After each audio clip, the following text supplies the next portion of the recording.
একবার ফেরেশতা জিবরাইল বলেছিলেন, আল্লাহ এত সুন্দর জান্নাত বানাইছেন, এই জান্নাত কি একটাবার দেখা যাবে না? একটাবার আমি জিবরাইলকে দেখবার চাই। আল্লাহ বললেন, ঠিক আছে, তোর দরখাস্ত মঞ্জুর। ফেরেশতা জিবরাইল বলতেছে, আল্লাহ জান্নাত দেখতে চাওয়ার সঙ্গে সঙ্গে আপনি দরখাস্ত মঞ্জুর করলেন, চাইলেই পেয়ে গেলাম। আল্লাহ কা জিবরাইল, তুমি যদি বলতে জান্নাতে থাকতে চাই তাহলে তোমার দরখাস্ত মঞ্জুর হতো না, কারণ দেখতে চাইছো, দেখার সুযোগ হবে কিন্তু থাকার জায়গা তোমার জান্নাতে হবে না। একটা ফেরেশতাও জান্নাত পাবে না। জান্নাত পাবে শুধু দুই দল, একটা হলো জিন আর একটা হলো মানুষ। জোরে কোন সুবহানাল্লাহ। ফেরেশতা জিবরাইল বলে, আল্লাহ জান্নাত দেখার যখন সুযোগ পাইলাম তাহলে আমি একটু জান্নাত দেখবার চাই। আল্লাহ বলেন, তোমার দরখাস্ত মঞ্জুর করলাম। ফেরেশতা কিন্তু আমাদের মতন হেঁটে হেঁটে জান্নাত দেখবে না। আল্লাহ ফেরেশতা জিবরাইলকে 600 পাখা দিয়েছে। ধরে করেন কয়শো? আর এত গতি, বুঝলেন? একদিন নবী বলেন, জিবরাইল লৌহে মাহফুজ থেকে আল্লাহর কোরআনের আয়াত নিয়ে আমি নবীর কাছে আসতে তোমার কত সময় লাগে? আপনি বলেন তো, কোথায় লৌহে মাহফুজ আর কোথায় হলো দুনিয়া? এই দুনিয়াতে আসতে কত সময় লাগে? ফেরেশতা জিবরাইল বলে, হুজুর আপনি খালি চোখ বন্ধ করবেন আর খুলবেন, এর বেশি সময় আমার লাগবে না। ধরে কোন সুবহানাল্লাহ। তাহলে জিবরাইলের গতি কম না বেশি? সেই গতি নিয়ে এই দুনিয়ার 1 বছর পর্যন্ত জান্নাত দেখলেন। এই দুনিয়ার সময়ের 365 দিনে জিবরাইল বললেন, আল্লাহ এত বড় জান্নাত এখন পর্যন্ত বর্ডার পাইলাম না। বর্ডার, আমাকে বাংলাদেশের বর্ডার আছে না? এখন পর্যন্ত সীমানা পাইলাম না। আল্লাহ বলে, জিবরাইল জান্নাত যদি হয় 16 আনা, তুমি সবে মাত্র দেখছো তার 1 আনা। বলে কোন সুবহানাল্লাহ। তাহলে 16 আনা জান্নাতের মধ্যে জিবরাইল দুনিয়ার 1 বছরে দেখছে কয় আনা? হেঁটে হেঁটে, উড়ে উড়ে। আর ওড়ার গতি কি? আলোর চাইতো, আলো প্রতি সেকেন্ডে 86 লক্ষ বর্গমাইল, তার চাইতো বেশি গতি আল্লাহ দিয়েছেন জিবরাইলকে। ধরে কোন সুবহানাল্লাহ। এত বড় জান্নাত। ফেরেশতা জিবরাইল কয়, আল্লাহ এত বড় জান্নাত, এত বড় জান্নাত আপনি বানাইছেন যাদের জন্য আমার মনে হয় তারা কোনোদিন জান্নাত দেখে শেষ করতে পারবে না। আল্লাহ বলে, জিবরাইল আমার বান্দাকে জানো তুমি, কিন্তু চিনো না। ফাদখুলি ফি ইবাদি ওয়াদখুলি জান্নাতি। আল্লাহ ফেরেশতা জিবরাইলকে কি বলতেছে? আমার বান্দাকে তুমি জানো, জানা, কিন্তু চিনো না। আপনারা বলেন তো, জানা আর চিনা এই দুটা কি এক? দুটা কিন্তু এক না। জানা আপনি জানতে পারেন, আপনি জানতে পারেন, কিন্তু আপনি চিনতে পারবেন না। এই যে কোরআন শরীফ যে পৃথিবীর শ্রেষ্ঠ কিতাব, আপনারা কি জানেন না? জানেন কি জানেন না? কিন্তু এই কোরআন কি কি আপনারা চেনেন? কবে চেনা যাবে? এই কোরআন শরীফ বাংলার মানুষ কবে চিনবে? যেদিন কোরআন অনুযায়ী আমাদের বাংলাদেশ চলবে। এখন বাংলাদেশ চলতেছে কি কোরআন দিয়া না শয়তান দিয়া? হায় হায় রে, শয়তান গোটা বাংলাদেশ দখল করে ফেলেছে। ভালো মানুষগুলো সব গোপন হয়ে গেছে, আর যারা ভালো মানুষ আছে এরা কথা কয় না। জবান খুললে জেলে যাওয়ার ভয় কলিজার মধ্যে। ধরে কোন ঠিক কিনা? মানুষগুলো এমন অবস্থা, রাজশাহী 3 তারিখে মহাসমাবেশ হবে, 1 তারিখ থেকে গাড়ি ঘোড়া বন্ধ করে দিছে, মহাসমাবেশ করতে দিবে না। 10 তারিখে ঢাকায় আছে, এখন থেকে চলতেছে ওটা বানচাল করা একটা ষড়যন্ত্র। এই বাংলাদেশ সেই দেশে আমাদের জন্ম, যেই দেশে 30 তারিখের ভোট 29 তারিখ রাতে হয়। ধরে কোন কথা ঠিক কিনা? সেই দেশে আমরা জন্ম নিয়ে আমরা কোন অবস্থায় আছি ভাইজান? ফাদখুলি ফি ইবাদি ওয়াদখুলি জান্নাতের ভিতর দিয়ে আপনারা বুঝতে পারবেন। আল্লাহ বললেন, জিবরাইল এত বড় জান্নাত আমার বান্দার জন্য আমি খামাকা তৈরি করি নাই। আমার বান্দা তুমি জানো, কিন্তু আমার বান্দাকে চিনো না। দুনিয়ার 1 বছরে তুমি দেখলা মাত্র কয় আনা? 1 আনা। আমার বান্দারা এত বড় জান্নাত দেখতে পারবে কিনা? যদি জানবার চাও, যদি জানবার চাও, ইযা নুদিয়া লিস-সালাতি মিন ইয়াউমিল জুমআ ফাসআউ ইলা যিকরিল্লাহ। আগামী জুমার দিন, কথাটা খেয়াল করে শুনবেন, আগামী জুমার দিনে মুয়াজ্জিন যখন আজান দিবে, এই আজান দেওয়ার সঙ্গে সঙ্গে যে মুসল্লি মসজিদের মধ্যে ঢুকবে তাকে জিজ্ঞাসা করলেই জানতে পারবে এত বড় জান্নাত আমার বান্দারা কেমনে দেখবে। ধরে গেল সুবহানাল্লাহ।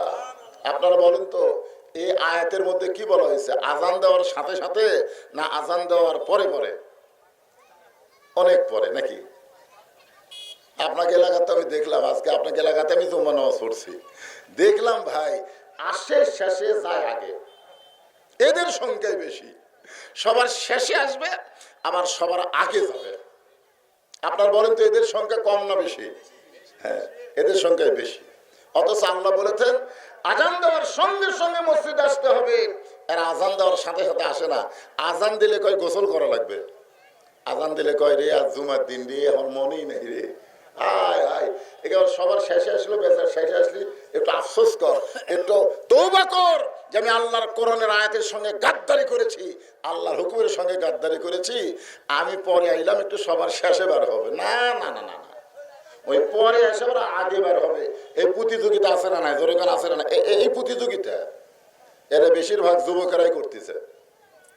আপনি যদি একটা যুবককে বলেন যে জুম্মার নামাজ সর্বসাকল্যে কয় রাকাত, ওই জানি না, ওই খালি জানে 2 রাকাত, শেষে আসা আগে যায়। এরা কয় রাকাত? এ ধরে কোন কয় রাকাত? জুমার নামাজের কিছু নামাজ না পড়লে আপনার জুমার নামাজই হবে না। তার মধ্যে প্রথম 2 রাকাত হলো দুখুলুল মসজিদ। আপনি যে মসজিদের মধ্যে ঢুকেছেন, ঢোকার সঙ্গে সঙ্গে আপনাকে 2 রাকাত নামাজ পড়তেই হবে। ধরে কোন কথা ঠিক? আজকে অনেক যুবকের এটা জানে না। একটু মনোযোগ দিয়ে শোনেন। আল্লাহ বলেন জিবরাইল আগামী জুমার দিনে আজান দেওয়ার সঙ্গে সঙ্গে যে মুসল্লি মসজিদের মধ্যে পা দিবে তাকে জিজ্ঞাসা করলেই জানতে পারবে এত বড় জান্নাত আমার বান্দারা কেমনে দেখবে। জুমার দিনে যখন জিবরাইল মসজিদের পাশে আল্লাহর হুকুমে দাঁড়িয়ে আছে, হযরত বেলাল আজান দিয়েছে। যিনি বেলাল আজান দিয়েছেন তিনি হলেন পৃথিবীর শ্রেষ্ঠ মুয়াজ্জিন। জোরে কোন কি মুয়াজ্জিন? এখনকার মুয়াজ্জিনের আজান শুনে কত মুসল্লির কানের মধ্যে ঢোকে, আর বেশি কিছু হয় না। কিন্তু হযরত বেলাল যখন আজান দেয়, ওই আজান শুধু মুসল্লির কানে না, ওই আজান আল্লাহর আরশ পর্যন্ত পৌঁছে যায়। সুবহানাল্লাহ।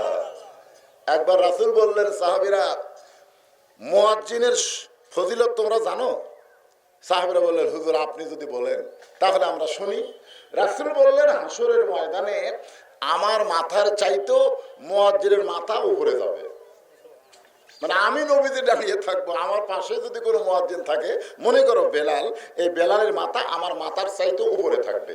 শুধু মাথা থাকবে না, মাথাতে আল্লাহ একটা নূরের টুপি পরায় দিবে, যে টুপির আলো দুনিয়ার পূর্ণিমার চাঁদের চাইতেও বেশি হবে। ধরে কোন সুবহানাল্লাহ। সব সাহাবী দাঁড়িয়ে বলে, ইয়া রাসূলুল্লাহ তাহলে আমরা সকলেই মুয়াজ্জিন হওয়ার চাই। আল্লাহ বলেন এত সোজা না, মুয়াজ্জিন সিলেক্টেড হয় আল্লাহর পক্ষ থেকে। ধরে কোন সুবহানাল্লাহ। আপনি চাইলেই মুয়াজ্জিন হতে পারবেন না। আজকে আপনাদের মসজিদের যারা মুয়াজ্জিন তারা কিন্তু আল্লাহর পক্ষ থেকে সিলেক্টেড ভাইজান। কারণ দুনিয়ার সমস্ত নামাজের আজান আপনি ঘড়ি দিকে দিতে পারেন, কিন্তু ফজরের নামাজের আজানে আপনাকে চেতন কে করে দেয়? এই মুয়াজ্জিন, আপনাকে চেতন কে করে দেয়? আপনি যে সবার চেতন করেন, as-salatu খায়রুম মিনান নাওম, ঘুম থেকে নামাজ অতি উত্তম। আল্লাহ কয় মুয়াজ্জিন তুমি কইলে ঘুম থেকে নামাজ অতি উত্তম, তোমার ঘুম ভাঙালো কে?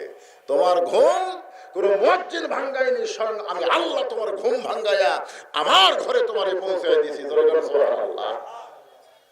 আল্লাহ রাসূল বললেন সবাই মুয়াজ্জিন হবার চাইলেও মুয়াজ্জিন হতে পারবে না। মুয়াজ্জিন হতে গেলে আল্লাহর খাস রহমত লাগবে। আমার বেলালের উপরে আল্লাহর খাস রহমত রয়েছে। সমস্ত সাহাবীরা বললেন, হুজুর বেলালের উপরে আল্লাহ খাস রহমত কেন করলেন? নবী বললেন, বেলাল তাহলে তোমার জিহ্বাটা বের করে তোমার সাথী ভাইদেরকে দেখাও।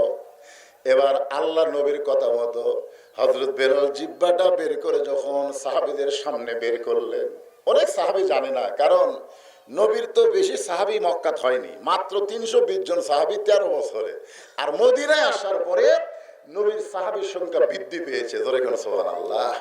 কারণ নবী যখন মক্কা থেকে মদিনায় হিজরত করেন তখন নবীর সাহাবী ছিল 320 জন, তার মধ্যে 17 জনকে ওরা পিটাই মারছে। মারছে কতজন? 17 জনকে কাফেরেরা পিটাই মারে ফেলে দিছে। আর 303 জন সাহাবী নিয়ে নবী মক্কা থেকে মদিনায় হিজরত করেছিলেন। মদিনায় আসার পরে মাত্র 8 বছর, জোরে বলেন কয় বছর? 8 বছর পরে নবী মক্কা বিজয় করলেন। নবীর সঙ্গে তখন ছিল 10,000 সাহাবী। তাহলে 13 বছরে কয়শ? 300 না, 13 বছরে মক্কায় কয়শ? 300। আর মদিনায় যাওয়ার পরে 10,000 কেন হলেন? কি জন্য মদিনায় যাওয়ার পরে নবীর সাহাবী বৃদ্ধি পেলেন? কারণ হলো মক্কায় শুধু নবী ইমাম ছিল, নেতা ছিল না। আর মদিনায় নবী ইমামও ছিল, নেতাও ছিল, ধরে কোন ঠিক কিনা? মক্কায় নবী ইমাম ছিল আর নেতা ছিল আবু জেহেল, এই জন্য মুসলমান বাড়েনি। কিন্তু মদিনায় যাওয়ার পরে নবী কিন্তু ইমাম, আবার নবী হচ্ছেন মদিনার রাষ্ট্রপতি, ধরে কোন সুবহানাল্লাহ। সুবহানাল্লাহ ধরে কথা হয় না? আজকে আমাদের বাংলাদেশের অবস্থা হলো মক্কার মতো। আমরা হলাম ইমাম আর আবু জেহেল মার্কা লোকেরা হলো ক্ষমতার রাষ্ট্রপতি। কথাটা খেয়াল করবেন, কারণ সর্বসাকল্যে এই কোরআনের বিরুদ্ধচারণ 3টা শক্তি করছে। 3 শক্তি সব সময় এই কোরআনের বিরুদ্ধে, ইসলামী আন্দোলনের বিরুদ্ধে, আল্লাহর জমিনে আল্লাহর দ্বীন গালেব করার বিরুদ্ধে সর্বসাকল্যে 3 দল বিরুদ্ধচারণ করেছে। এখনো এই 3 দলই করতেছে। এক দল হলো যারা ধর্ম নিয়ে ব্যবসা করে। কি নিয়ে ব্যবসা করে? ধর্ম নিয়ে ব্যবসা করার লোক বাংলাদেশ আছে না নাই? যারা বলে আমার দয়াল বাবার দরবারেতে কেউ ফিরে না খালি হাতে। আপনারা বলেন তো, ইয়াকা নাবুদু ওয়া ইয়াকা নাস্তাইন, এইটা যখন নামাজে আপনি দাঁড়ায় বললেন তখন বলেন তো দয়াল বাবার কোনো খাওয়া আছে? এই ধরেন দয়াল বাবার কোনো খাওয়া আছে? আল্লাহরে ধন নবীরে দিয়া, আল্লাহ আছে গায়েব হইয়া, নবীর ধন খাজানিয়া শুয়ে আছে আজমিরে, কেউ ফেরে না খালি হাতে খাজারে তোর দরবারেতে। আপনারা বলেন তো এটা তাওহীদ না শিরক?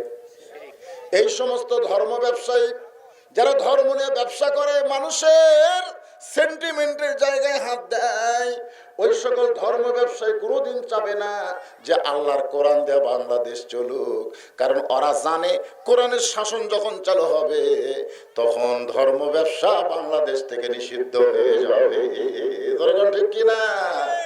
মাজার নিয়ে কোনো ব্যবসা চলবে না। হ্যাঁ, এরা হলো ধর্ম ব্যবসায়ী 1 নম্বর। এরা চায় না যে আজকে যে আল্লামা সাইদি হুজুর জেলের মধ্যে আছে, আপনারা বলেন তো কি কারণে? এই আল্লামা সাইদি হুজুর 50 বছর কোরআনের হক তাফসীর করে আজকে জেলখানায় বন্দী থাকার একটাই কারণ, এই ধর্ম ব্যবসায়ীরা। এর ধর্ম ব্যবসায়ী ভাটা পড়েছিল, যার কারণে তার নামে মিথ্যা তারা কেস লেগে দিল। ধরে কোন কথা ঠিক কিনা? ওই কেসে কিন্তু তাকে ধরছে। আমাকে বক্তা করুক 1 কেসে ধরে, ঢুকলে আরো 10 কেস লেগে দেয়।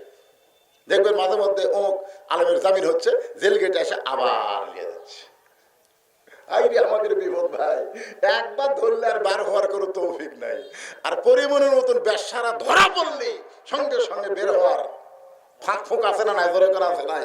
বিচারপতি পর্যন্ত ক্ষমা চায়, মা আমাকে ভুল হয়ে গেছে, মা তোর চাপাত খালি লাগতে পারা দরকার, তুই বিচারপতি। আল্লাহ কোরআনে বলেন ومن يبتغي غير الإسلام دينا فلن يقبل منه। আল্লাহ বলতেছেন ইসলাম ছাড়া অন্য কোন ধর্মকে যদি গ্রহণ করে, এটা কি আমার কথা না আল্লাহর কথা? আল্লাহ বলতেছেন যে ইসলাম ছাড়া অন্য কোন ধর্মকে যদি গ্রহণ করে, আল্লাহ বলেছেন লা ইউকবালা মিনহু, সেইটা কবুল করা হবে না। এ কথার দ্বারা আল্লাহ বুঝাই দিলেন আল্লাহর কাছে একমাত্র পছন্দনীয় ইন্না দীনা ইনদাল্লাহিল ইসলাম, আমাদের ধর্মের নাম কি?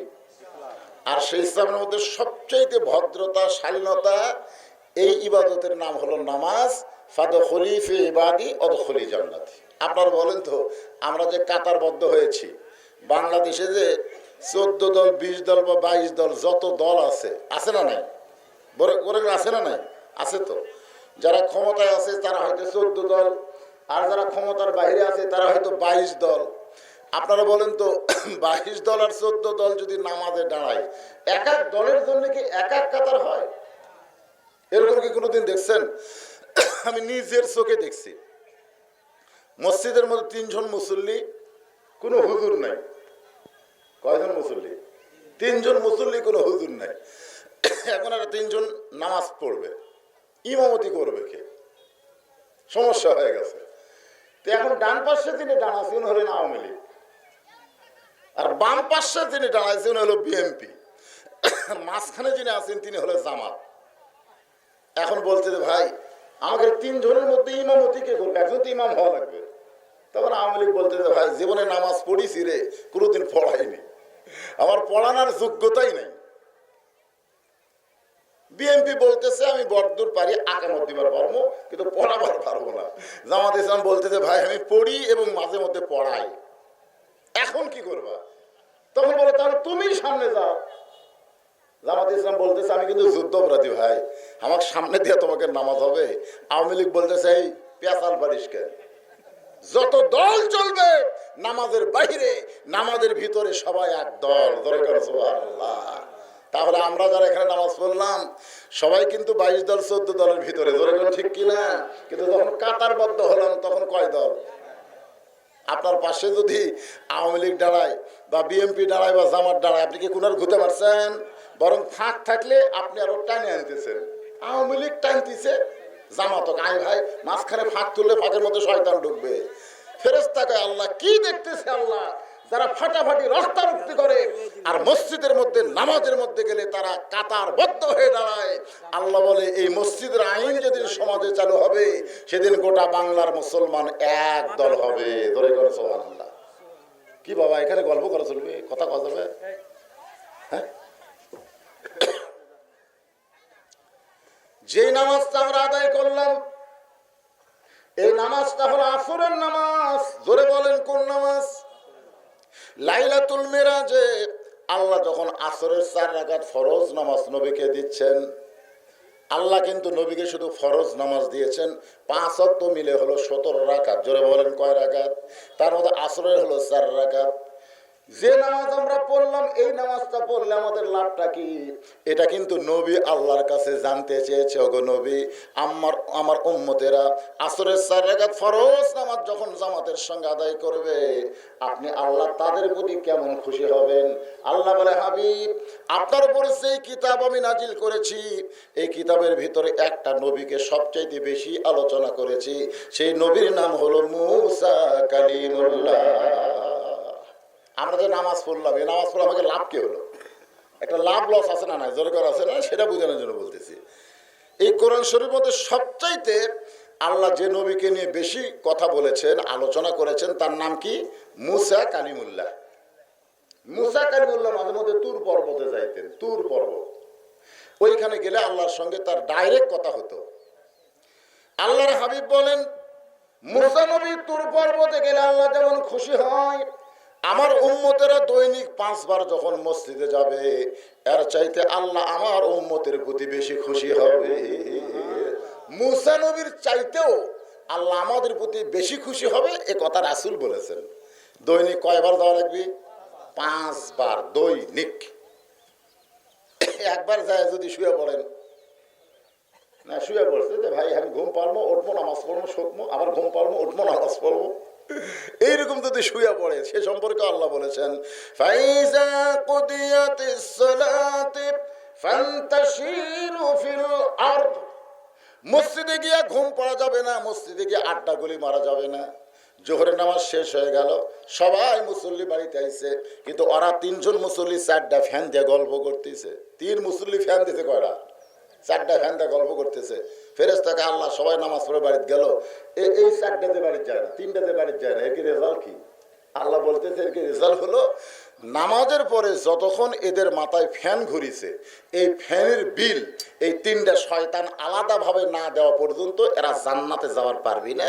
কারণ মসজিদের বাপের ঘর না, ইচ্ছা মতো ফ্যান ঘুরে ভিতরে কথা কর না কেন, কথা বলে রে মসজিদে শুয়ে পড়ছি, রে এটাই চালা মসজিদ গরমের দিনে আরাম করতেছে। মসজিদ শুধু খেয়াল করবেন, সেজদা থেকে মসজিদ মসজিদ। এখন আসেন, আল্লাহ বলে হাবিব ওই মুসা নবী তুর পর্বতের কিনারায় গিয়ে দাঁড়িয়ে আছেন। কিছু সময় পরে আল্লাহ ডাক দেয়, বলে মুসা কতক্ষণ হলে দাঁড়িয়ে আছো? মুসা বলতেছে আল্লাহ আপনার জন্যে আমি দাঁড়িয়ে আছি, এখানে সময়ের খেয়াল করা যাবে না, কারণ দাঁড়ায় আছে কার জন্যে? আরো জোরে করুন। আমরা মসজিদে গিয়ে যখন দাঁড়াই তখন কার জন্যে? সবাই বলতেছেন না। মসজিদে গিয়ে যখন দাঁড়ায় কার জন্যে? নামাজের ভিতরে বাহিরে কয় ফরজ? 13 ফরজ। তার মধ্যে একটা ফরজ হলো দাঁড়িয়ে নামাজ পড়া। যারা মসজিদের মধ্যে চেয়ার লিয়া যায় আর চেয়ার ঢুকবার জন্য যারা কিছুই করে না, এই দুই দলক আল্লাহ পাইকারি হারে বানবি। কারণ আল্লাহর কাছে এরকম হেলান দিয়ে তুমি নামাজ পড়তেছ, ইয়ার কি মারতেছ। এই জন্য আমার ওয়াজের ক্যাসেটে আছে, বাংলাদেশ সমস্ত আলেম আমাকে চ্যালেঞ্জ করেছে, পারেনি। আমি বলেছি মসজিদে কেউ যদি চেয়ার নিয়ে যায় আর সেই চেয়ার প্রকাশ্য হোক গোপনে হোক, কেউ যদি ভাঙবার পারে একটা ওমরা হজের সওয়াব। আমি বলছি প্রকাশ্য হোক আর গোপন হোক, ভাঙলি সওয়াব। অনেক আলেম বলতে হুজুর আপনি বলবেন ভাঙলে সওয়াব আছে, হজের সওয়াব কেমনে দিলেন? আমি কইলাম আল্লাহ রাসূল বলেছেন মান সাআলাল্লাহু তাআলা আশ-শাহাদাতা বিসিদকিন বাল্লাগাহুল্লাহু মানাজিলাশ শুহাদাই ওয়া ইম্মাতা আলা ফিরাশিহি রাওয়াহুল বুখারী কিতাবুল মাগাজি। জোরে কোন সুবহানাল্লাহ। এই হাদিসটা আপনারা পড়লেই বুঝবেন এটা চরম অন্যায়।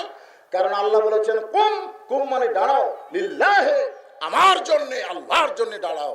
কনিতিন আনুগত্য নিয়ে দাঁড়াও, বেকাতে হয়ে দাঁড়ালে হবে না, একেবারে আল্লাহর সামনে নত জানু হয়ে দাঁড়াতে হবে। ধরে কোন কথা ঠিক? মুসা নবী দাঁড়িয়ে আছে তুর পর্বতের কিনারায়। আল্লাহ বলে মুসা তোমার খবর কি? ও মুসা তোমার খবর কি?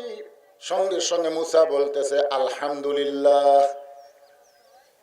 মুসা নবী মনে মনে চিন্তা করে যে আমার খবর আল্লাহ চাইলো, আল্লাহর খবরও তো আমার চাওয়া দরকার। কারণ চালাক নবী যে বোঝেন না। আমি যখন বললাম ভাই আপনারা কেমন আছেন, আপনাদের মধ্যে একজন বলতে হুজুর আপনি কেমন আছেন, এটা কিন্তু একটা সৌজন্য। তো মুসা বলতেছে আল্লাহ আমার খবর তো আলহামদুলিল্লাহ, আপনার খবর কি?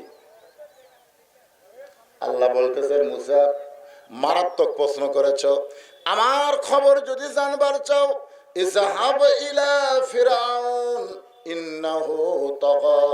আমি আল্লাহ কেমন আছি যদি জানবার চাও তাহলে ফিরাউনের কাছে যাও। এই কথাটা কিন্তু খুবই গুরুত্ব। আল্লাহ বাংলাদেশে কেমন আছে যদি জানবার চান তাহলে মহব্বত নন্দীপুর যান। আল্লাহ আমাদেরকে দেশে তো আছে না নাই? আপনাদের কি মনে হয় আল্লাহর ক্ষমতা, আল্লাহর রহমত, আল্লাহর দয়া আমাকে দেশে আছে না নাই? আছে তো। তো যদি জানবার চাও তো মহব্বত নন্দীপুর যাও। তো মোহাম্মদ নন্দীপুর এসে বলতে ভাইজান কি খবর? এইদিকে যা দেখতেছে এলে সব আমার, পিছন দিকে যা দেখতেছে আমার ভাইয়ের, সামনে যা দেখতেছে আমার বাপের, আর ওই দিকে আমাদের চাচাদের। এলাকার মধ্যে কারো পাওয়া দেওয়ার জায়গা নাই রে, সব আমাকে। তো সবই যদি তোমাকে হয় আল্লাহর কোনটা? তখন বলছে ভাই রে মারাত্মক কথা কইছ, আল্লাহর কোনটা দেখবার চলে 2 মিনিট হাঁটা লাগবে। 2 মিনিট হাঁটে মসজিদের সামনে যা বলতেছে এখানেও আল্লাহর কিছু ছিল না, আমার চাচা দয়া করে আল্লাহ 10 শতক দান করছে। দেখছেন কথার সাইজ কি? এখানেও আল্লাহর কিছু ছিল না, আমার চাচা দয়া করে আল্লাহ 10 শতক দান করছে, আর আমরা টাকা পয়সা দিয়ে আল্লাহ ঘর বানিয়ে দিছি। ফেরেশতা বলতেছে আল্লাহ এই দেশের নাম কি? যে দেশে তোমার কিছুই নাই, ওর চাচা দান করলে পাও, ওরা টাকা দিয়ে ঘর বানিয়ে দেয়, এই দেশের নাম কি? আল্লাহকে ওই দেশের নামই হলো বাংলাদেশ রে। ওই দেশে আমি আল্লাহর চাইতে গরিব কেউ নেই। বর্তমানে বাংলাদেশে একটা বাড়ি যদি কেউ 3 তলা 4 তলা বানায়, ওই কারো কাছ থেকে সাহায্য চায় না। জোরে কোন কথা ঠিক, কেউ কথা কন না কেন, ঠিক কিনা? কারো কাছ থেকে সাহায্য চায় না যে আমি বাড়ি বানাইতেছি 10 তলা, কারো 1 টাকা সাহায্যের দরকার নাই। আর আল্লাহর ঘর মসজিদ বানাবার গেলে দে ভাই, দে ভাই, দে ভাই। ফেরেশতাকে আল্লাহ শালা করে কি? ওর বাড়ি বানাতে কারো কাছে দান চায় না, আর তোমার ঘর বানাতে মানুষের কাছে হাত বাড়ায়। আল্লাহ বলতেছে এরাই তো আমার বাংলাদেশে ফকির বেলা দিছে। আজকে শোনেন, ফাদখুলি ফি ইবাদি ওয়াদখুলি জান্নাতি, আল্লাহর বান্দা হলি জান্নাত। এই বান্দা হওয়ার নমুনা কি, এই বান্দা হওয়ার নিয়ম কি, এগুলো আমাদের জানার দরকার আছে না নাই? জোরে করে আছে না নাই? এখন মুসা নবী আল্লাহ কেমন আছে দেখার জন্য ফেরাউনের কাছে গেছে, ফেরাউনের দরবারে গেছে আল্লাহ কেমন আছে এইটা দেখার জন্য। মুসা নবী গিয়ে দেখে ফেরাউন জিকির করতেছে আনা রব্বুকুমুল আলা, আনা রব্বুকুমুল আলা, আমি হলাম সবচাইতে বড় আল্লাহ। আপনারা কিছুই কর না পারে। ফেরাউন কি ঠিক জিকির করছে? তাহলে নাউজুবিল্লাহ করা লাগবে না? কোরআনে এই কথা আছে না নাই? ফেরাউন বলতেছে আনা রব্বুকুমুল আলা, আমি হলাম সব রবের বড় আল্লাহ। আয় রে, সব চাইতে বড়। এই কথা যখন ফেরাউন বলতেছে, আপনারা বলেন তো মুসা নবী কিছুক্ষণ আগে তুর পর্বতে যার সঙ্গে গল্প করছে সেটাকে, আর মুসা নবী এখন আল্লাহ কেমন আছে দেখবার গেছে যার কাছে, সেটাকে? সেটা কিন্তু ওর নাম কিন্তু ফেরাউন না, ওর নাম ফেরাউন না, ওর নাম হলো কাবুস। এখনই মুসা নবী আল্লাহর সঙ্গে গল্প করছে, আর সেই মুসা নবীর সামনে একজন আল্লাহর দাবি করতেছে। আপনারা বলেন তো মুসা নবীর অবস্থার কি হবে? আজকে আমরা যারা কোরআন শরীফ পড়ি, প্রতিদিন যারা কোরআন পড়ি, কোরআনের তাফসির পড়ি, তাদেরকে যদি ফেরাউনের গোষ্ঠীরা কয় হুজুর এটা কোয়া যাবে না, এটা কোয়া যাবে না, তখন আমাদের অবস্থাটা কি হবে চিন্তা করে দেখেন। একটা ডাক্তারকে রুগী বলতেছে প্যারাসিটামল দে, প্যারাসিটামল দে।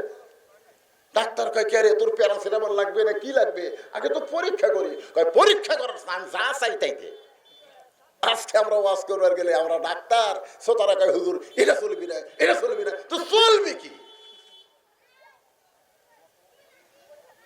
আল্লাহর বান্দার একটু মনোযোগ দিবেন। মুসা নবীর হাত এভাবে চুলকায়, হাত চুলকায়।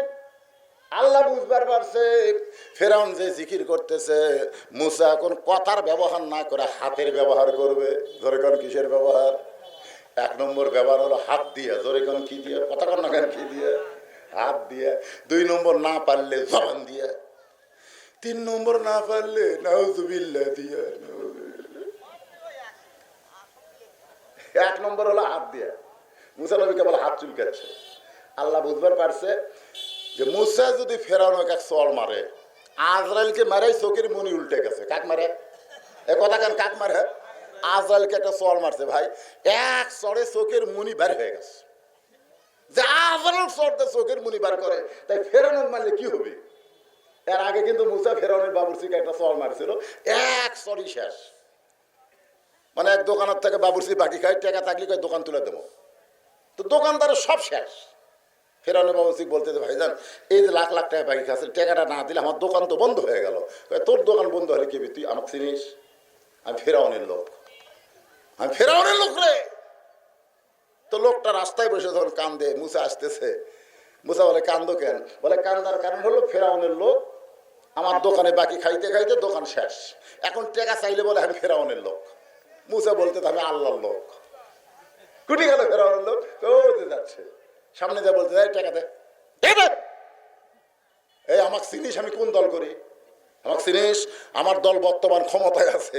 মুসা কয় কে রে পাগলা, কোনো দল ক্ষমতায় নাই রে, ক্ষমতায় আমার আল্লাহ আছে। ধরে কার কথা ঠিক? উনি বলতে আমার দল ক্ষমতায় আছে। মুসা কয় তোর দল আছে না আল্লাহ আছে, তোকে দেখায়। বাম হাতে এক চর, চর মারাও সারা, মরাও সারা। আল্লাহর দল যারা করে তার ক্ষমতা বেশি না মানুষের দল যারা করে তাদের ক্ষমতা বেশি? কারণ মানুষের দল তারা মানুষের ক্ষমতা দেখায়, আল্লাহর দল ক্ষমতা দেখায় কার? আরো জোরে বলেন তাবারাকাল্লাযী বিয়াদিহিল মুলকু ওয়া হুয়া আলা কুল্লি শাইইন কাদির। আল্লাহু আকবার, আল্লাহু আকবার। গোটা পৃথিবীর রাজত্ব কর্তৃত্ব মালিকানা কার হাতে? সমস্ত ক্ষমতার মালিককে এই কয়টা ছেলে তোমরা বসবে না? খালি বসে দেখো, ওই জায়গা তোমাকে জান্নাত পাওয়ার ওসিলা হয়ে যাবে। খালি বসো। বিষয়টা হলো, মনে ভুলে যাবেন না, ফাদখুলি ফি ইবাদি ওয়াদখুলি জান্নাতি। যে আল্লাহর বান্দা হবে, জি আচ্ছা আমার মায়েরা, কি রে এটা কি? সুবহানাল্লাহ, রাতের বেলা হলে তো দেখা যেত না রে, দিনের বেলাকে ঘোরাফেরা দেখে তো।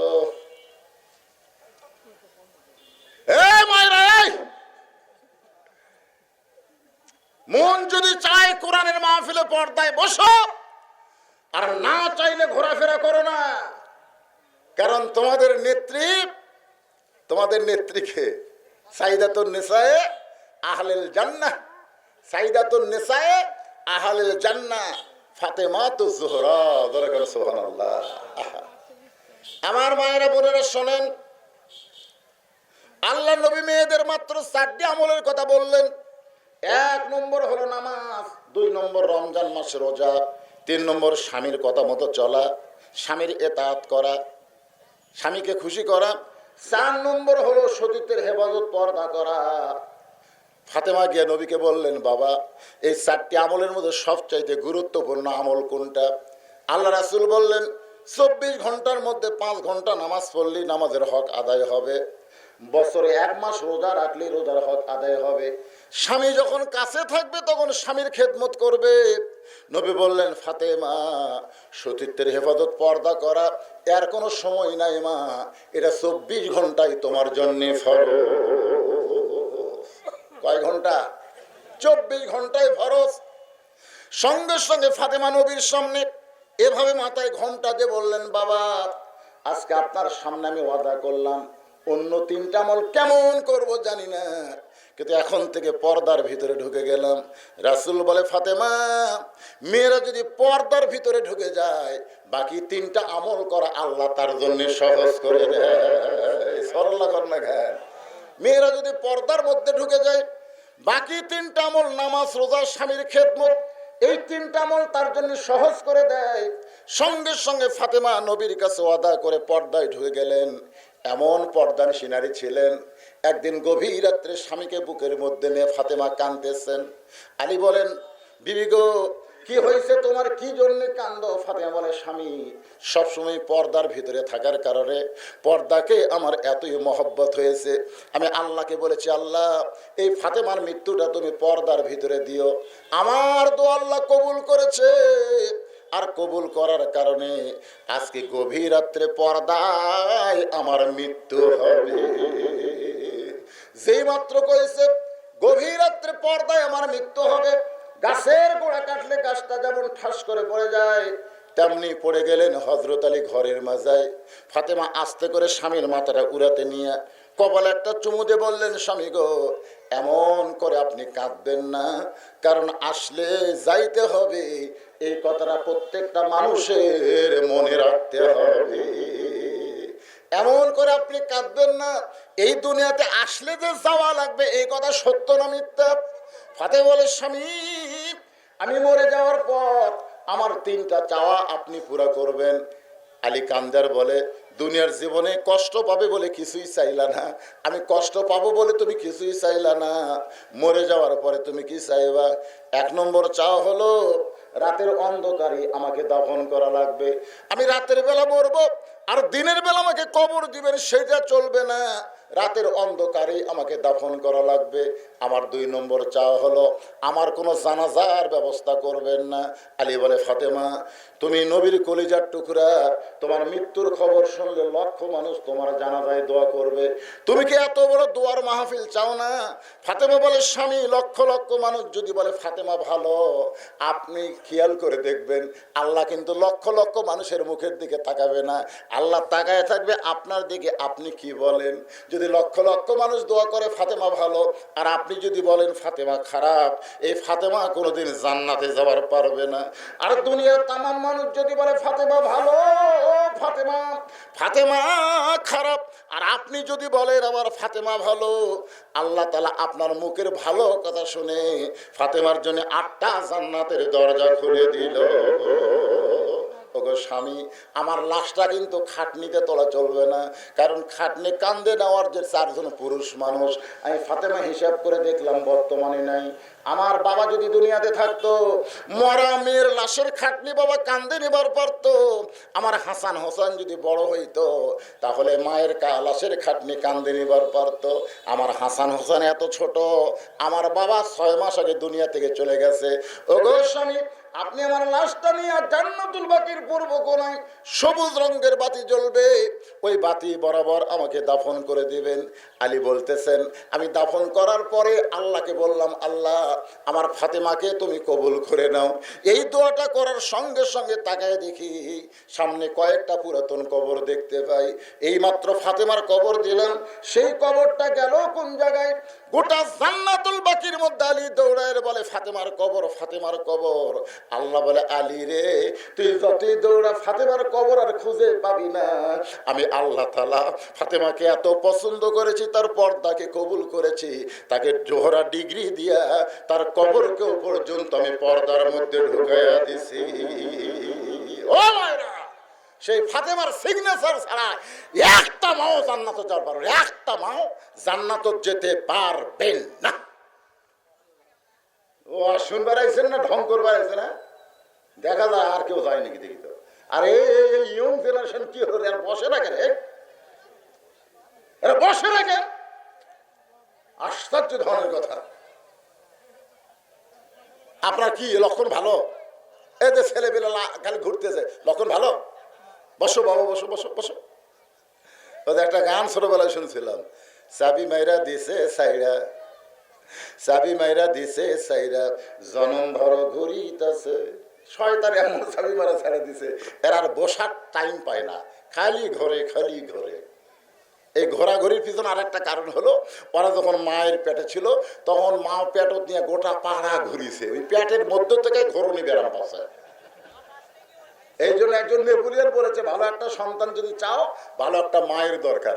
আগেকার বক্তারা মেয়েদেরকে ভালো ভালো শোনাবার পারেনি, এই জন্য পেটত বাচ্চা নিয়ে ঘোরাঘুরি করছে, এরকে ঘরণী ব্যারাম। এখন আমরা ডাঁটের ওয়াজ করি, আগামীতে যেগুলো বাচ্চা আসবে দুনিয়াতে, এরা একটাও আর্জেন্টিনার পতাকা, ব্রাজিলের পতাকা কোনোদিন টাঙ্গাবে না, ইনশাআল্লাহ।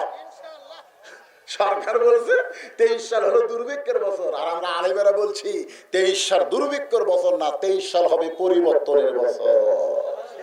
খালি লেখা রাখেন, লেখা রাখেন, বুঝতে পারেন আপনারা?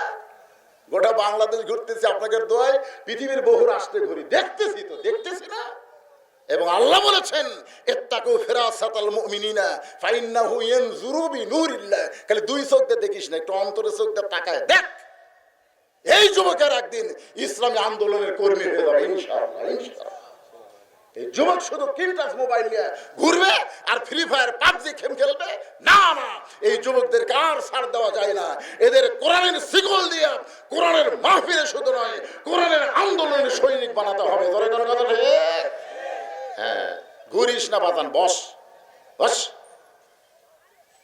ঘরে। কি আজকের বিষয়? ফাদখুলি ফি ইবাদি ওয়াদখুলি জান্নাতি। আমার ভাইজান বলতেছিল, ভাই না বাপজান, কি বাপজান না ভাইজান, বাপজান বলতেছিল মেয়েরা ঘোরাঘুরি করতেছে, এক ওয়াজে ঘোরা বন্ধ। মাশাআল্লাহ, সুবহানাল্লাহ, আলহামদুলিল্লাহ। আমার মায়েরা এই বুঝতেছেন না, আমার বাংলা ভাষা বুঝতেছেন না, এইবার যদি কেউ বাইর হন, তারপরে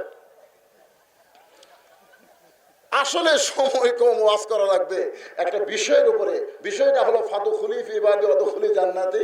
আল্লাহ জিবরাইল খাড়া করে থোছে, জুম্মার দিনে সবাই সর্বপ্রথম যে ঢুকবে তাকে জিজ্ঞেস করলেই বুঝবে এত বড় জান্নাত আমার বান্দারা কেমনে দেখবে।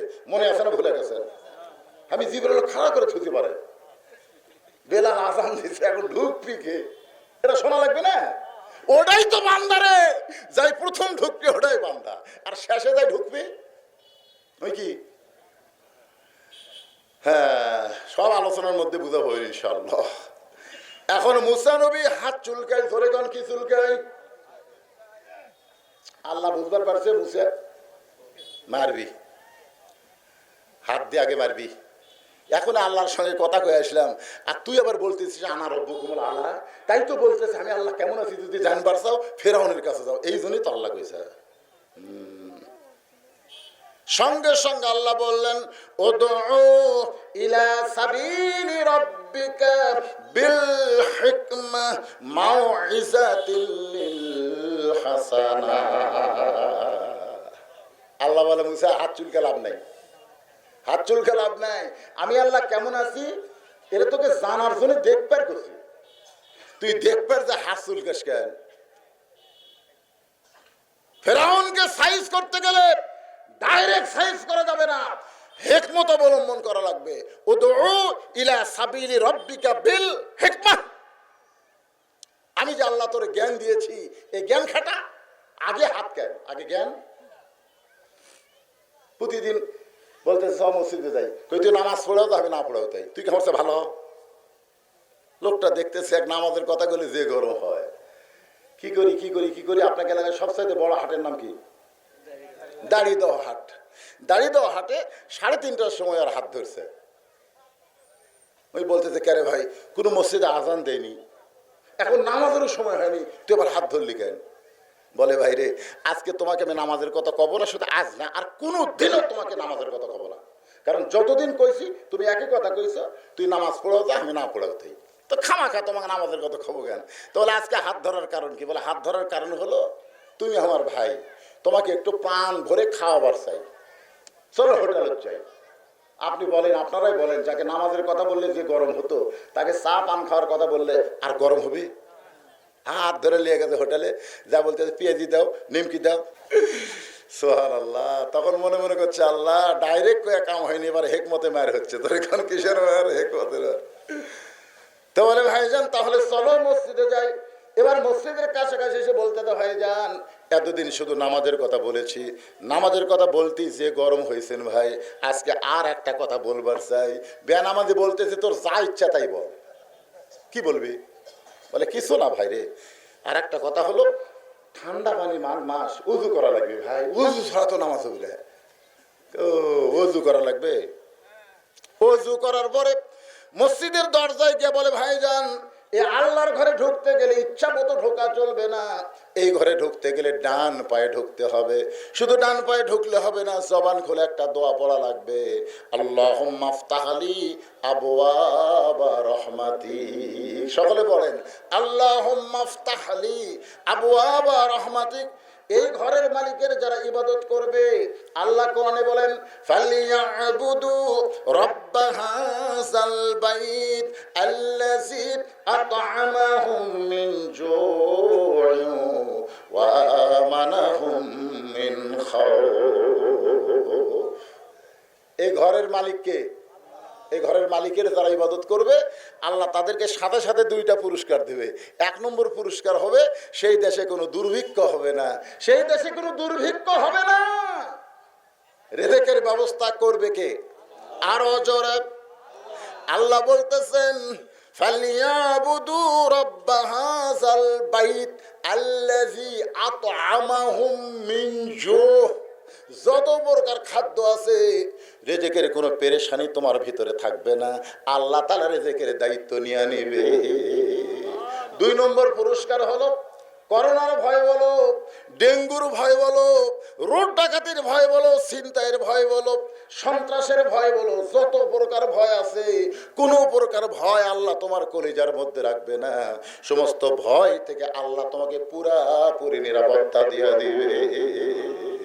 তাহলে যেই দেশে নামাজ আছে সেই দেশে দুর্ভিক্ষ নাই, যেরকম যেই দেশে নামাজ আছে সেই দেশে দুর্ভিক্ষ।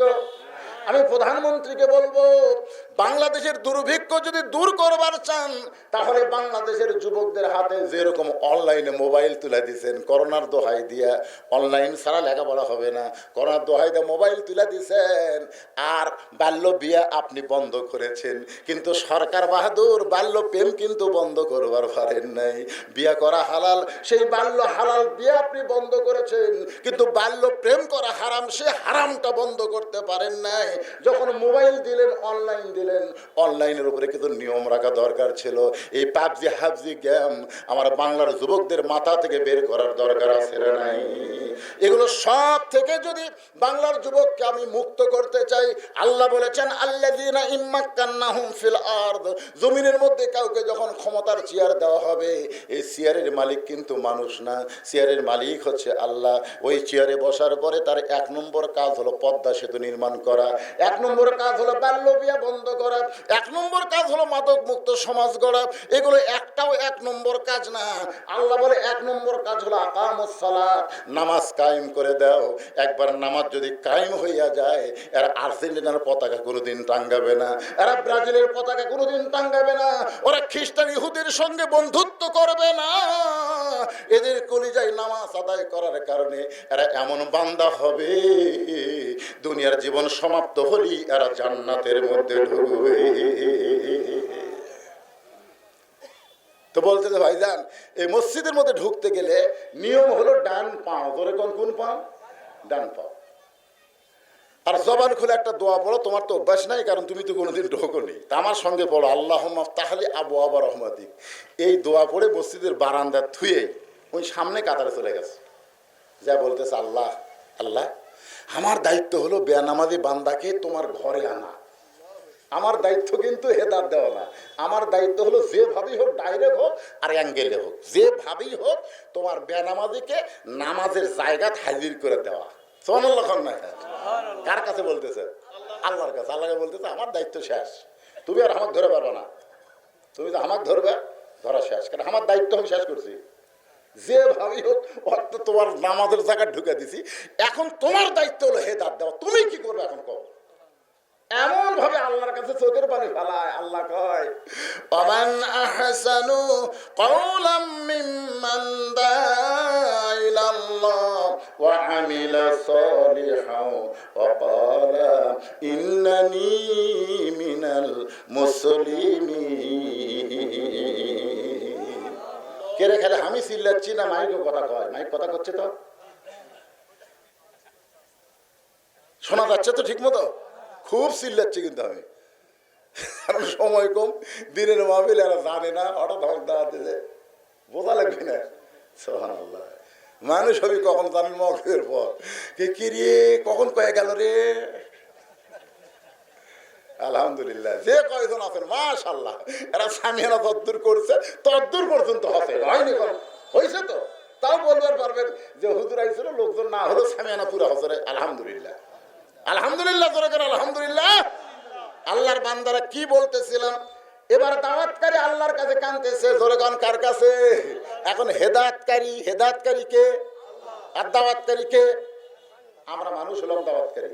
আল্লাহ কোরআনে বলেছেন ওই ব্যক্তির চাইতে উত্তম কোনো ব্যক্তি নাই যে ব্যক্তি মানুষকে দাওয়াত দেয়, আল্লাহ রাস্তায় মানুষকে আহ্বান করে এবং নিজে নেক আমল করে, নিজে নামাজ পড়ে, নিজে মুসলমান হিসাবে পরিচয় দেয়, আল্লাহর কাছে কান্দে এখন হেদায়েত তুমি দাও। আসরের 4 রাকাত ফরজ নামাজ শেষ, সব মুসল্লি মসজিদ থেকে বের হয়, বলতেছে ভাইজান 20 টাকা বাকি আছে, 30 টাকা খিলেছি আর 20 টাকা বাকি, চলো যাই। ও খালি কান্দে, চলো যাই, খালি কান্দে। নামাজি বলতেছে ভাইজান কান্দো কেন? বলে নামাজে দাঁড়ানোর পর থেকেই আমার ভিতরে এমন একটা জজবা শুরু হয়েছে ভাই, যৌবনকালের ইবাদত কোথায় গেল? আমি নামাজ পড়িনি ভাইজান, নামাজের কথা বললে আমার এত রাগ হতো, আজকে নামাজে দাঁড়ানোর পরে কে যেন আমাকে বলতেছে আসামি কাঠগড়ায় দাঁড়িয়ে গেছিস, তুই কি জানিস রে এই নামাজ তোর জীবনের শেষ নামাজ হবার পারে, এরপরে হয়তো আর কোনোদিন নামাজ পড়তে পারবে না। ভাই রে ভাই, জীবনে এত অন্যায় করেছি, আল্লাহ কি আমাকে মাপ দিবে? যতক্ষণ পর্যন্ত মাপ না হবে আল্লাহর ঘর থেকে, রহমতের জায়গা থেকে আমি কেমনে বের হই? এবার নামাজে কপালে চুমা দেওয়ালে ভাইজান আমার দাওয়াত সাকসেস হয়েছে, আল্লাহ তোমার গলায় হেদায়েতের মালা পরায়া দিছে। আজকে আমরা যদি ডাইরেক্ট বলবার না পারি, আমাদেরকে আল্লাহর এই আইন হেকমত অবলম্বন করার দরকার আছে না নাই? আল্লাহ কয় মুসা ডাইরেক্ট মারিস না রে, আল্লাহ কিন্তু ফেরাউনকেও ভালোবাসে। আল্লাহ আল্লাহর ভালোবাসা দেখলে আমার মাথায় কষ্ট হয়ে যায়। কে রে, আমরা এত যারা আমাকে দুই চোখে দেখবার পারে না, আমাকে দেখলে তারকে খালি কলজা চলে।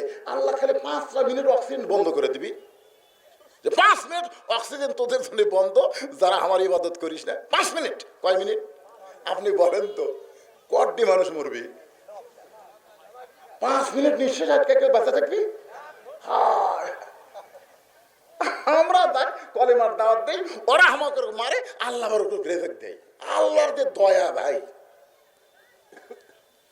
আল্লাহ নবী এক সময় বললেন, আল্লাহ 400 বার আবু জেহেলকে কলেমার দাওয়াত দিলাম, এরপরে আবু জেহেল নির্যাতন করে মারে, এর জন্য কি আছে? আল্লাহ বলতেছেন, লা তাকনাতু মির রাহমাতিল্লাহ ইন্নাল্লাহা ইয়াগফিরুয যুনুবা জামিআ ইন্নাহু হুয়াল গাফুরুর রহিম। আল্লাহু আকবার। ফেরেশতা জিবরাইল মানুষের চেহারায়, দাইয়াতুল কালবির চেহারায় মসজিদের দরজায় দাঁড়ায় আছে। আজান দিলে কে প্রথম ঢোকে এইটা দেখার জন্য হযরত বেলাল আজান কমপ্লিট করছে। এইটা কিন্তু 5 ওয়াক্ত নামাজের আজান না, এইটা হলো জুমার নামাজের আজান। জোরে কোন নামাজের আজান? জুমার নামাজের আজান। এখন সর্বপ্রথম যেই মুসল্লি ঢুকতেছে, ওই মুসল্লি আর কেউ না, ওই মুসল্লি হলো নবীর মাদ্রাসার 1 নম্বর ছাত্র হযরতে আবু বকর সিদ্দিক। জিবরাইল আবু বকর রাদিয়াল্লাহর সামনে দাহিয়াতুল কালবি সাহাবীর চেহারায় সালাম দিয়ে বলতেছে, ভাইজান, ও ভাইজান, আপনি তো আল্লাহর ঘরে ঢুকলেন, আপনি কি বলতে পারবেন এই মুহূর্তে জিবরাইল কোন জায়গায়? আবু বকর কিন্তু খুব নরম মানুষ, খুবই নরম, কিন্তু এই কথা শুনে গরম হয়ে গেছে। আমি মসজিদে কোনোদিন ফেরেশতার খোঁজে আসি না, মসজিদে আসি না আল্লাহর জন্য। ওরে বাবারে, জিবরাইল 2 ধাপ পিছনে গেছে। কি রে, তুই কি মনে করিস এই মসজিদে ফেরেশতা খুঁজবে আসি? মসজিদ কি? আনতা আবুদুল্লাহ কান্নাকা তারাহু ফাইন লাম তাকুন তারাহু ফাইন্নাহু ইয়ারাকা। এক জগ পানির মধ্যে 1 মুষ্টি চিনি দিয়ে ঘন্টন মারলে ওই পানির মধ্যে চিনি যেমন বিলীন হইয়া যায়, যখন কোন আবেদ বান্দা মসজিদের মধ্যে নামাজে দাঁড়ায়, ওই বান্দাও তখন আল্লাহর ভিতরে বিলীন হয়, নিজের আর করার কিছুই থাকে না। এখন শেষ কাতারে এক মুসল্লি তাড়াতাড়ি এসে মসজিদের নামাজে খাড়া হয়েছে, মোবাইল বন্ধ করেনি। কি বন্ধ করেনি? তো এখন কে যেন কল দিছে আর ওর রিংটন বাজতেছে। সামনে কাতারে আমার পাশে একজন এরকম হাত বাঁধে বলতেছে, শালারে শালারে, মানে ওর মুখ ফসকা বের হয়ে গেছে রাগের ছোটে, বুঝলেন? নামাজ শেষ করলে বললাম, কে ভাই শালারে শালারে কেন? বলে, হুজুর খালি হাতটা এরকম বান্ধা না থাকলে ওর আমি চাপা ফাটাতাম। আল্লাহর ঘরে ঢুকবো, মোবাইল বন্ধ করে পারিস না? আমি বললাম, তাহলে আপনি যাবার পারেননি কেন? বলে, হাত বান্ধা আছে। আল্লাহকে এটাই তো আমি দেখতে পারছি, হাত বান্ধে আর কোনো কাম চলবে না। আমি আল্লাহর ভিতরে তোর অস্তিত্ব বিলীন করে দেওয়া লাগবে। তোর কথা ঠিক? হ্যাঁ। তাহলে মসজিদে গেলে কার জন্য? ফেরেশতার জন্য না আল্লাহর জন্য? আবু বকর বলে, আমি ফেরেশতার খোঁজে আসি না, ফেরেশতা জিবরাইল কোন জায়গায় এইটা খোঁজা আমার কি দরকার? আমি আমার আল্লাহকে পাবার চাই। দাহিয়াতুল কালবি সাহাবীর চেহারায় জিবরাইল বলতেছে, গো আল্লাহর নবীর 1 নম্বর সাহাবী, আপনি কি বলতে পারবেন এই মুহূর্তে ফেরেশতা জিবরাইল কোন জায়গায়? আবু বকর চমকে উঠছে, কে রে একই প্রশ্ন বারবার করতেছে।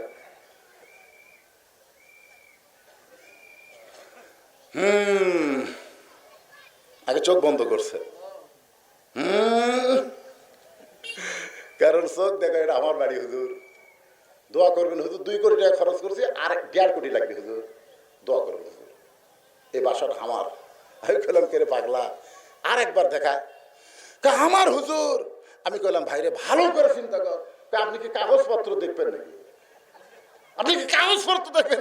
কাগজপত্র না, এতক্ষণ আমি বলছি ভালো করে চিন্তা কর, তারপর বল। তুমি সববারই বলছো আমার, এবার চোখ বন্ধ করো তো, চোখ বন্ধ করো। যেই চোখ বন্ধ করছে, আমি ওর কানে কানে বলতেছিলাম, এ দুনিয়ার বাড়ি ঘর একদিন হইয়া যাবে পর, যাইতে হবে অন্ধকার কবর। এ দুনিয়ার বাড়ি ঘর একদিন হইয়া যাবে পর, যাইতে হবে অন্ধকার কবর। দেখি চোখের পাতা ভিজা পানি বের হয়ে যাচ্ছে। আমি বললাম ভাই এবার চোখটা খুলে বলেন বাসাটা কার? ও কান্দের বলে হুজুর আমার না, আমার আসল বাড়ি হলো কবর। আমি ওর কপালে চুমাতে বললাম তোমার আসল বাড়ি কবর না, তোমার আসল বাড়ি হলো জান্নাত। তাও করে দিল চোখ বন্ধ করে, বুঝতে পারছে? ফেরেশতা জিবরাইল চোখ বন্ধ করে কি বুঝলেন? তুই জিবরাইল? হ্যাঁ আমি জিবরাইল কেমনে? বলে কেমনে? তুই কি মনে করছিস চোখ বন্ধ করে আমি বসে আছি? চোখ বন্ধ করে 7 আন্দাজ খুঁজে দিকে তুই নাই, চোখ বন্ধ করে তাহাজ্জুদ ছাড়া খুঁজে দিকে তুই নাই। জানি আমি খুঁজি ফেরেশতা জিবরাইল, তাহলে কে? সঙ্গে সঙ্গে জিবরাইল আল্লাহু আকবার, আল্লাহু আকবার, আল্লাহু আকবার। আল্লাহ কয় আল্লাহু আকবার কইস কেন? জিবরাইল কি হয়েছে? কয় আল্লাহ চোখ বন্ধ করলে গোটা পৃথিবীর খবর যে দেখে, তাই জান্নাত দেখা কোনো ব্যাপারই না। জোরে করে সুবহানাল্লাহ। আরে আজকে আল্লাহর বান্দারা, এ ভাইজান এই শোনেন, আমার দিকে খেয়াল করেন। এনারা ভুলে হোক আর ইচ্ছা করে হোক দিনের বেলা মাহফিল করছে। আপনারা আসর পর্যন্ত সময় পেতেন, কিন্তু আসরের পরে ওয়াজ করতে এসে ওয়াজ করতেছি। আপনার কি বিরক্ত হচ্ছেন?